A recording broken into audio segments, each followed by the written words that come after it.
Hello student, hope आप सब अच्छे होंगे। मैं आपका फ्रेंड मेंटर गाइड नवीन मिश्रा आप सबका एफएमजी क्लासेस में बहुत बहुत स्वागत करता हूं। तो चलिए हम देखते हैं एक्सरसाइज 11.3 के क्वेश्चन नंबर 3 को। और क्वेश्चन क्या बोल रहा है कि आइडेंटिफाई द ऑपरेशंस। कौन से operations? Addition, subtraction, division and multiplication in forming the following expression. ये कुछ एक्सप्रेशन दिया है and tell how they have formed, और इन्हें बताना है कि ये कैसे एक्सप्रेशंस बने हैं। तो चलिए पहले एक्सप्रेशन को अगर आप ध्यान से देखें तो क्या लिखा हुआ है? z+1। अच्छा, z+1 मतलब क्या होता है? चलिए यहाँ पे एक बार हम देखते हैं। z+1, z+1 मतलब इसको हम क्या बोलेंगे? z के साथ क्या हुआ है? एडिशन हुआ है। +1 मतलब एडिशन। तो सबसे पहला क्या हो गया? एडिशन इसमें परफॉर्म हुआ। अच्छा, दूसरा एक्सप्रेशन अगर देखिए z-1, z-1 इसमें क्या हुआ है? माइनस का मतलब सब्ट्रैक्शन। तो काफी सिंपल है, सब्ट्रैक्शन हुआ है। ठीक है, तो एक हो गया z+1 addition, z-1 subtraction, y+17। अब बताइए y+17 फिर आप क्या इसको बोलेंगे? ये भी क्या हुआ है? एडिशन हुआ।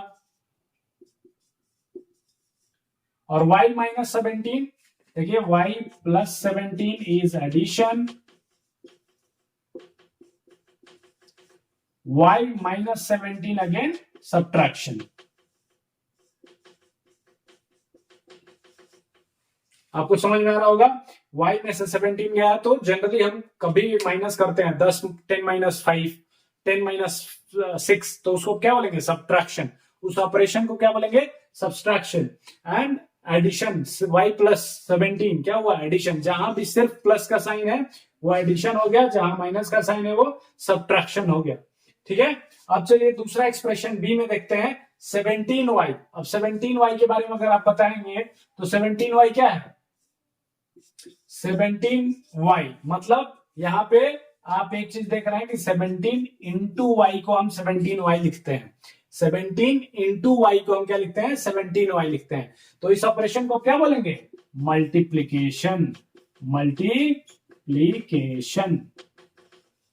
वैसे ही अगर y डिवाइडेड बाई 17 हो जाए, y डिवाइडेड बाई 17 हो जाए तो इस एक्सप्रेशन को आप क्या बोलेंगे? क्या हो गया यहाँ पे? डिवीजन। क्या हो गया? डिवीजन। और 5z, अगर 5z की बात कर लें, अगर आप लास्ट क्या है? 5z, तो 5z क्या होता है? 5z is equals to 5 into Z. क्या हम 5 इंटू जेड को 5z लिखते हैं? तो यस, 5 इंटू जेड को हम 5z बोलते हैं। इसलिए ये कौन सा ऑपरेशन हो गया? ये हो गया मल्टीप्लीकेशन। ठीक है, ये हो गया मल्टीप्लीकेशन। अब चलिए इस एक्सप्रेशन में देख लेते हैं। एक्सप्रेशन सी बोल रहा है, कौन क्या बोल रहा है? कि 2y+17, 2y+17। अच्छा, एक बात बताइए, आप यहाँ पे गौर से देखिए, इस एक्सप्रेशन को बनाने के लिए सबसे पहले क्या किया गया होगा? 2 और y को मल्टीप्लाई किया गया होगा। क्या किया गया होगा? 2 इंटू वाई किया गया होगा। अब जब 2 इंटू वाई हो गया, उसमें क्या किया गया? 17 को ऐड किया गया। तो आप क्या बोल सकते हैं कि मल्टीप्लीकेशन एंड एडिशन।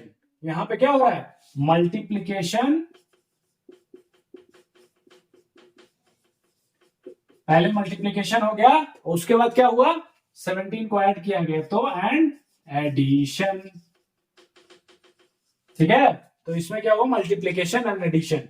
अब क्या आप इसमें बता सकते हैं कि जो ऑप्शन इसका दूसरा है 2y-17, तो जैसे यहाँ पे 2y+17 था, तो अब पहले क्या हुआ? 2 इंटू वाई मल्टीप्लीकेशन, फिर +17 था तो एडिशन। वैसे इस केस में क्या हुआ?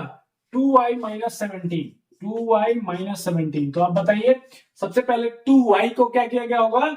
2 इंटू वाई किया गया होगा, और फिर उसके बाद 17 को माइनस किया गया होगा। तो 2, इसको क्या बोलेंगे? Multiplication and subtraction. मल्टीप्लीकेशन और मल्टीप्लीकेशन के बाद क्या हुआ? सब्ट्रैक्शन हुआ। सब्ट्रैक्शन को आप लिख लीजिएगा। चलिए यहां पे अब डी, लास्ट एक्सप्रेशन को देखते हैं। 7m, सिर्फ और सिर्फ क्या दिया है? 7m। तो 7m को जैसे हमने यहाँ पे 17y को 17 इंटू वाई लिखा, 5z को 5 इंटू जेड लिखा, वैसे ही 7 हमको क्या लिखेंगे 7 इंटू m। तो इसको क्या हम बोलेंगे मल्टीप्लीकेशन। कौन सा ऑपरेशन हुआ है मल्टीप्लीकेशन। ठीक है। दूसरा देखिए, ये इसके बाद एक कॉमा है, ठीक है, तो ये एक अलग एक्सप्रेशन हो गया, इसके बाद एक अलग एक्सप्रेशन। दूसरा में क्या दिखा रहा है -7m + 3। अब ये बताइए ये एक्सप्रेशन बनने के लिए क्या किया गया होगा। तो सबसे पहले क्या किया गया होगा -7 जो एक नंबर है उसको मल्टीप्लाई किया गया होगा किससे m से। उसके बाद ये मल्टीप्लाई होने के बाद जो रिजल्टेंट आया उसको क्या किया गया होगा 3 से उसको ऐड किया गया होगा। तो ये क्या हो गया मल्टीप्लीकेशन पहले हुआ, मल्टीप्लीकेशन और उसके बाद क्या हो गया एंड एडिशन। एडिशन पहले मल्टीप्लीकेशन हुआ उसके बाद एडिशन। अच्छा -7 देख के आप ये मत लगाइएगा ना अंदाजा कि पहले ये सब्सट्रैक्शन हुआ है, सब्ट्रैक्शन नहीं यहाँ पे हुआ है, क्योंकि -7 जो है वो किस मल्टीप्लीकेशन में है किसके साथ m के साथ। तो अगर m के साथ ये मल्टीप्लीकेशन में है तो हम ये नहीं बोलेंगे कि पहले सब्ट्रैक्शन हुआ है फिर एडिशन हुआ है, वो नहीं है। इसमें क्या -7 के साथ m का मल्टीप्लीकेशन हुआ है उसके बाद से 3 का एडिशन हुआ है। चलिए नेक्स्ट एक्सप्रेशन को देखते हैं। अब देखिए इसमें आपको ज्यादा समझ में आएगा -7m -3। तो इसमें भी वही किया गया, पहले क्या किया गया होगा 7m बनाया गया होगा तो उसको -7 को मल्टीप्लाई किया गया होगा m से, तो एक मल्टीप्लीकेशन हो गया। और उसके बाद से क्या किया गया होगा जो रिजल्टेंट आया होगा, जो रिजल्ट आया होगा उसमें से 3 को माइनस किया गया होगा। तो आप यहां पे क्या लिखेंगे मल्टीप्लीकेशन, मल्टीप्लीकेशन एंड एडिशन की जगह क्या हो जाएगा सब्ट्रैक्शन हो गया। ठीक है। तो पहले क्या किया गया -7 को आप ऐसे चाहे तो ब्रैकेट में भी लिख सकते हैं -7 इंटू m -3 -7 इंटू m +3। तो मल्टीप्लीकेशन एंड उसके बाद एडिशन हुआ, यहाँ पे मल्टीप्लीकेशन हुआ उसके बाद से क्या हुआ सब्ट्रैक्शन हुआ।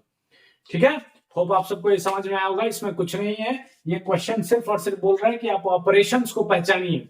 जब भी एक वेरिएबल और एक न्यूमेरिक वैल्यू को एक साथ हम क्लब करते हैं तो कौन कौन से ऑपरेशंस उसमें इन्वॉल्व होते हैं उसको आइडेंटिफाई करने के लिए ये आपको एक क्वेश्चन दिया गया है, जिसमें कि आप देख रहे हैं कि सब्ट्रैक्शन, एडिशन, सब्ट्रैक्शन, उसके बाद अगर कोई मल्टीप्लीकेशन में है तो उसको मल्टीप्लीकेशन लेंगे। ठीक है। 2y जैसे हो गया तो 2y + 17 बनाने के लिए क्या किया गया पहले 2 इंटू वाई उसके बाद से 17 को ऐड किया गया। Okay, thank you.